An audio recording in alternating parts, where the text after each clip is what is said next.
With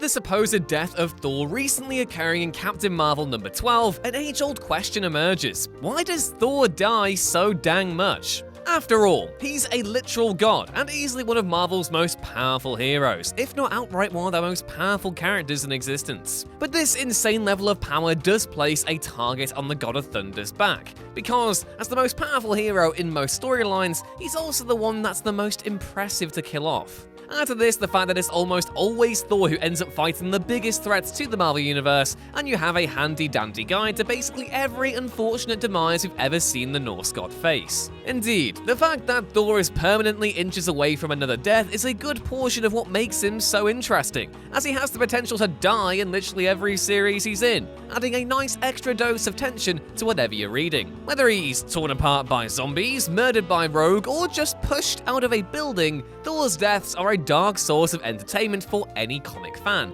and a reliable source of grief in the brief moments before he's brought back once more. So, I'm Ewan, this is What Culture Comics, and here's every time Thor has died in the comics, and how he came back to life. Number 10. The Fantastic Four, Marvel Zombies' Dead Days. In one of the more unpredictable deaths Thor has ever had, Marvel Zombies' Dead Days has the God of Thunder pass away off-screen after being torn apart by a zombified version of the Fantastic Four, turning him into yet another member of the Undead Hordes. It's absolutely bizarre, because you'd presume that a major character like Thor would be given a pretty huge death, or at least something on page, but instead we more or less miss his entire death, having to put the pieces together ourselves when we see his undead mug pop up once more. This version of Thor would die again for realsies in Marvel Zombies number 3, after being blasted by another zombie who had gained Silver Surfer's powers after eating him. Some zombies get all the luck, we guess. Damn, imagine being a zombie and you get the power cosmic. That's pretty lucky. Number 9. MIKHAIL Rasputin, X-Men End of Days. Thor's death at the hands of MIKHAIL Rasputin is one that goes so far under the radar it's surprising that the comic is visible to the human eye. Admittedly, it's for kind of fair reasons, as in this series, Thor hasn't rediscovered Mjolnir, and this is without any of the badass superpowers he can usually rely on to save him should a situation get out of hand. But he doesn't let this stop him from delving waist deep into danger, getting into a fight with Colossus's brother MIKHAIL, which he decides to end by launching them both out of a window. An undeniably badass move that does come with the small downside of totally killing them both, given Thor is without the hardiness that his godly form possesses. Number 8. The Beyonders, New Avengers 32. Given the relationship between Thor and the equally powerful Hyperion has not always been a smooth one, you wouldn't instinctively expect the pair to die together. But in Hickman's 32nd issue of the New Avengers, when the chips are down and the insanely powerful Beyonders are flooding into the universe to wipe out all life, the pair know what they have to do, and so go bravely charging to their deaths together, like the biggest damn heroes going. This death is made even sadder for the fact that, initially, it appears as though the pair might be okay, as they beat a single Beyonder down after some immense effort, only for the floodgates to open and hundreds of the blue armored blighters to fly into view.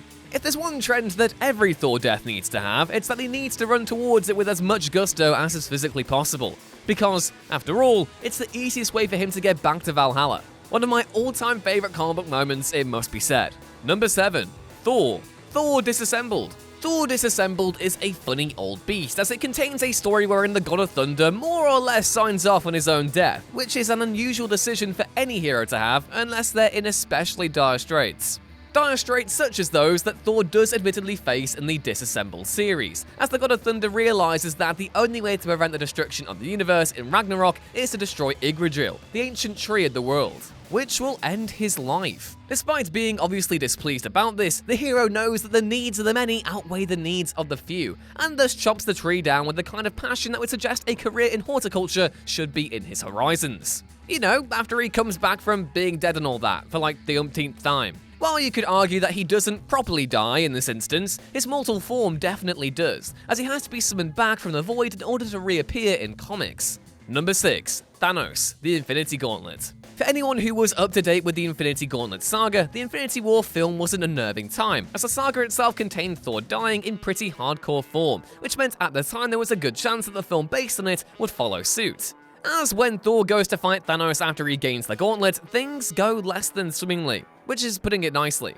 The hero is initially flung away from his hammer, transforming him back into Donald Blake, as this was in the age where, if Thor was separated from his hammer Mjolnir for longer than 30 seconds, he would transform back into his mortal form. But this wouldn't be what would finish Thor off, as after regaining the hammer he would go after Thanos one final time, only to be turned into ice and then shattered, much like most Thor fans' hopes and dreams after seeing this particular scene. Thor would ultimately get revived at the end of the comic like the rest of the heroes who had died, but the damaged egos likely remained long thereafter. Number 5. The Mangog, Mighty Thor number 705. Although not the Odin's son, Thor, the Jane Foster Thor that is, also takes her fair swing at being dead in Mighty Thor number 705. After sacrificing Mjolnir by throwing it into the sun while attached to the evil and indestructible Mangog, ending its life for once and for all. The only problem with this is that Jane is being kept alive by the hammer's powers, having been suffering from terminal cancer until Mjolnir made her essentially invulnerable. But with its destruction came her death, as she would succumb to her illness immediately afterwards. Mercifully though, this would not last long, as Thor and Odin would channel the storm that had been trapped within Mjolnir to bring Jane back to life, allowing her to take on the role of Valkyrie that we know her as today. Number 4. Rogue, What If number 66. Pretty much every major Marvel hero has seen themselves face down Rogue and lose at some time in their career, largely because of her insane ability to siphon off the powers and sometimes the minds of those she touches with her bare flesh. Oh my. While the strength and exact nature of these powers varies wildly, it's safe to say that she's at peak game in Marvel's What If number 66, where she absolutely decimates Thor, stealing his powers and thus the title of God of Thunder. Although Thor doesn't pass away from his injuries, he is absorbed into Rogue's psyche and appears to remove himself from existence when he realizes that, for all intents and purposes, she is the new Thor, which is effectively death without the killing blow for the Odinson basically. However, this is one death that the Odinson technically doesn't come back from, as the What If one-shot closes with Rogue becoming considered the legitimate Thor by literally everyone, who all purposely seemingly ignore the fact she killed a man to get the title. Number 3. The Serpent, Fear Itself number 7. Thor's death at the hands of Jormungandr is perhaps the single most well-known demise the hero has, helped significantly by the fact that it matches the actual Norse mythology, meaning those who know nothing about the Marvel God of Thunder can still be aware of his fate when fighting the Serpent. Which, in a way, is ironic, because many dyed-in-the-wool Thor fans found themselves led into a false sense of security about Thor fighting his unfortunate lizard relative, as earlier comics had suggested that this would never kill the Odinson, as Odin had carried out several elaborate plans prior with the intention of saving his favourite son's life. But these plans would all turn out to be for nothing, as Thor would still ultimately fight Jormungandr and would still die defeating him. Not all for naught, however, as Thor's death would see him go to the Demogorg, where all gods supposedly go when they die, which he would be rescued from by the motley crew of the Silver Surfer and Loki. Number 2. King Thanos. Thanos wins. Hilariously, it would be incredibly easy to overlook that Thanos kills Thor in the Thanos Wins series, as, while it's totally badass, it's also in a series that contains him killing just about every hero you've ever known and loved. So it's easy to forget any individual death this rampage contains. But Thor's death is perhaps the most dramatic, as it features the Mad Titan blasting the Odinson to death with his energy powers, barely breaking a sweat as he wipes out one of Marvel's most powerful characters, handily setting up for the rest of the series, where he makes killing Marvel's most powerful beings more or less his day job. This dark future timeline would be erased when the young Thanos, who the king had brought to the future, realized he had only been summoned by his older form so that he could kill the old man and reunite him with death, which the young Thanos considered pretty pathetic. As such, he went back to his time, committed to never turning out like the king, which would see his future wiped out from existence. And number 1, ANNIHILUS, the Infinity Finale. When you remember that in at least 2 comics, Thanos has brutally murdered Thor, it's strange to see them work together in the Infinity Finale, right before the God of Thunder is exploded into smithereens by ANNIHILUS, the Lord of the Negative Zone. Though an unusual setup, this does all make sense in the context of the comic, where heroes and villains alike are forced to put aside their differences in order to stop ANNIHILUS murdering every single one of them. After Thanos rejoins the fray, having just come back from death herself, he too joins the fight against ANNIHILUS, motivated almost entirely by anger at the bug outmaneuvering him in their past encounters.